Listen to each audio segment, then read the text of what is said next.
So if you have any sense of common decency whatsoever, it probably makes you cringe to even think about sitting down and just writing a book. Oh yeah, I'm writing a book. Like, that makes me feel a bit sick to say.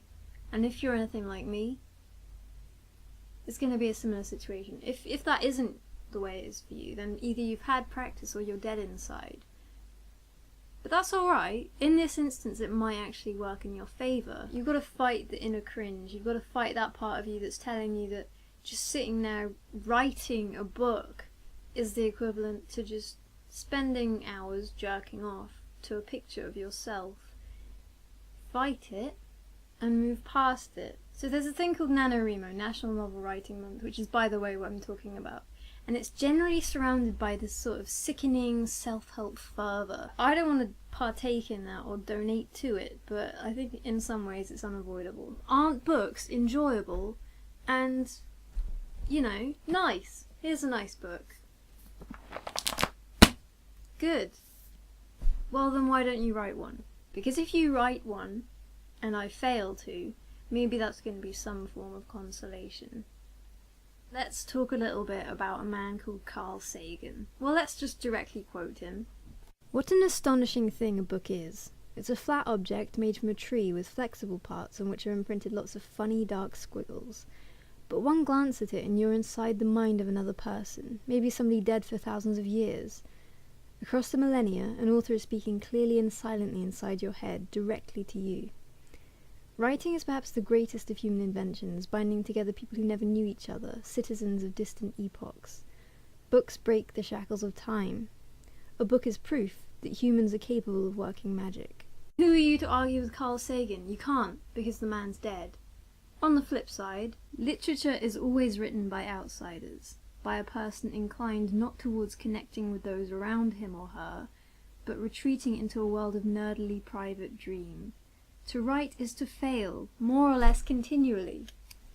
So thank you, Tom Bessel, for those words.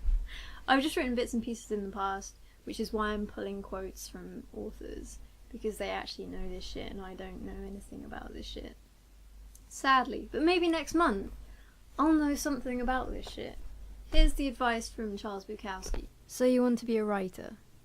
If it doesn't come bursting out of you in spite of everything, don't do it.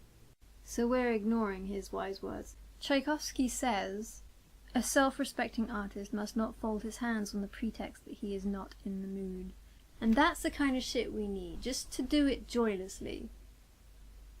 Just because we have to, right? That's the perfect situation in which to create anything. Susan Sontag says, if I'm not able to write because I'm afraid of being a bad writer, then I must be a bad writer. At least I'll be writing. Yeah, Susan.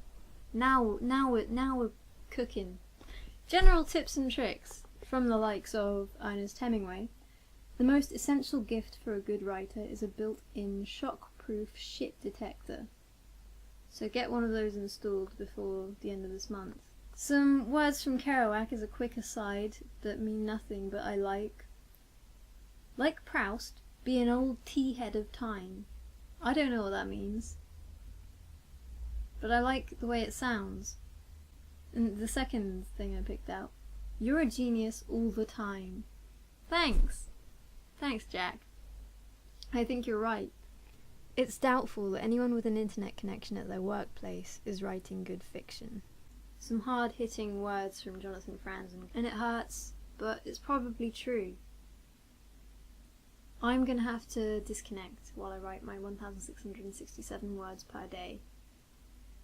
I'll see how that goes, obviously. I've literally never done that. Never. But I'll try. I'll try. Not I'll do it, but I'll try. You see, I already envisage my inevitable failure. And oh well. Oh well. Last point about writing to a horrible deadline, like the 1,667 words per day / 50,000 words in a month, which is an insane amount of words. If you put all those words together, you get like this. Does writing quickly mean your book is going to be shit? Maybe. But Charles Dickens wrote episodically. All of his books, I think, was serialized in the newspaper, so he had to write them, as needed to a very specific deadline. likewise. Alexandra Dumas, who wrote The Count of Monte Cristo, serialized also, so I assume there was similar time restraints. And Dostoevsky. Dostoevsky had to write The Gambler and Crime and Punishment simultaneously in order to meet a deadline that ensured he'd have, if he failed to meet the deadline, he wouldn't have any rights to his future books for 9 years. And have you read any Dostoevsky? It's pretty fucking good. So we can do this.